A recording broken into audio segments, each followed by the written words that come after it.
Hi hello, ఈ రోజు మనం చూడబోయేది నెల్లూరు స్టైల్ చికెన్ ఫ్రై. ఇది మన ఇంట్లో ఉండే ఇంగ్రీడియంట్స్తో సింపుల్గా, టేస్టీగా, స్పైసీగా ఎట్ట చేసేదని చూడబోతున్నాం. చూసే ముందు మీరు నా ఛానల్ సబ్స్క్రైబ్ చేయకపోతే సబ్స్క్రైబ్ చేయండి, లైక్ చేయండి, షేర్ చేయండి, కమెంట్ చేయండి అండ్ మర్చిపోకుండా బెల్ ఐకాన్ని ప్రెస్ చేయండి. రండి ఇప్పుడు వీడియో చూద్దాం. ఇప్పుడు మనం చికెన్ ఫ్రైకి కావాల్సిన మసాలా రెడీ చేసుకుందాము. బాండిల్ పెట్టుకొని 2 టేబుల్ స్పూన్ ధనియాలు, 1 టేబుల్ స్పూన్ మిరియాలు, పట్టా, లవంగాలు, తెల్లగడ్డలు, ఇదంతా మనం లో ఫ్లేమ్లో పెట్టుకొని బాగా ఫ్రై చేసుకుందాము. బాగా ఫ్రై అయిపోయిన తర్వాత దీన్ని ఒక మిక్సీ జార్ వేసుకొని పొడి చేసి పక్కన పెట్టుకుందాము. ఇప్పుడు ఆ బాండిల్లోనే 3 టేబుల్ స్పూన్ ఆయిల్ పోసుకుందాం. ఆయిల్ బాగా హీట్ అయిపోయిన తర్వాత ఆవాలు వేసుకుందాము. ఆవాలు బాగా ఫ్రై అయిపోయిన తర్వాత చిన్న చిన్నగా కట్ చేసుకున్న ఆనియన్ తీసుకున్నాము.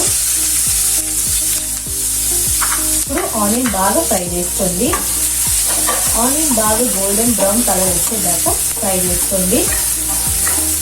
ఆనియన్ ఫ్రై అయ్యే టైంలో జింజర్ గార్లిక్ పేస్ట్ యాడ్ చేసుకుందాం.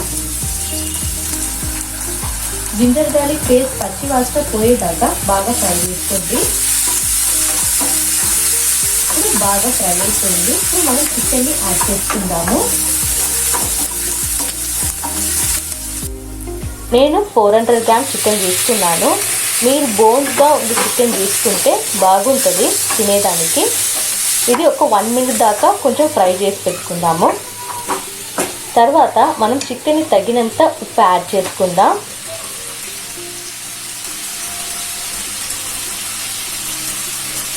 ఇప్పుడు మనం పసుపు యాడ్ చేసుకుందాం.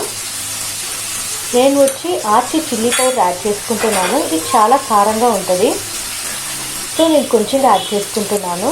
తర్వాత నేను హోమ్ మేడ్ చిల్లీ పౌడర్ ఉంది, నేను ఇంట్లో చేసుకున్న పౌడర్, దాన్ని యాడ్ చేసుకుంటున్నాను. అది కారం కొంచెం తక్కువగా ఉంటుంది. మీకు స్పైసీ ఎక్కువ కావాలంటే కారం కొంచెం కూడా ఎక్కువ యాడ్ చేసుకోవచ్చు. బాగా మిక్స్ చేసుకోవాలి. మిక్స్ చేసుకొని ఒక 10 to 8 మినిట్స్ దాకా మూత పెట్టి క్లోజ్ చేసి పెట్టుకోండి. అప్పుడప్పుడు మనం తీసి మిక్స్ చేస్తూ ఉంటే అడుగున మాడిపోకుండా ఉంటుంది. చూసారా, నీళ్ళంతా చికెన్ నుంచి బయటకు వస్తుంది. ఆ నీళ్ళంతా మనకి డ్రై కావాలి. ఇప్పుడు మనం చికెన్ని ఒక 4 to 5 మినిట్స్ దాకా క్లోజ్ చేసి పెట్టుకుందాము. వాటర్ చూసారా బాగా డ్రై అయిపోయింది. చికెన్ కూడా బాగా ఉడికిపోయింది. ఇప్పుడు మనం లాస్ట్గా మనం మిక్సీలో వేసుకున్న మసాలాని యాడ్ చేసుకుందాము. బాగా మిక్స్ చేసుకుందాం. ఇది రసం అన్నానికి బాగుంటుంది. లాస్ట్గా మనం గార్నిష్కి కొరియండర్ లీవ్స్ యాడ్ చేసుకొని ప్లేట్లో సర్వ్ చేసుకుందాం. Thank you for watching.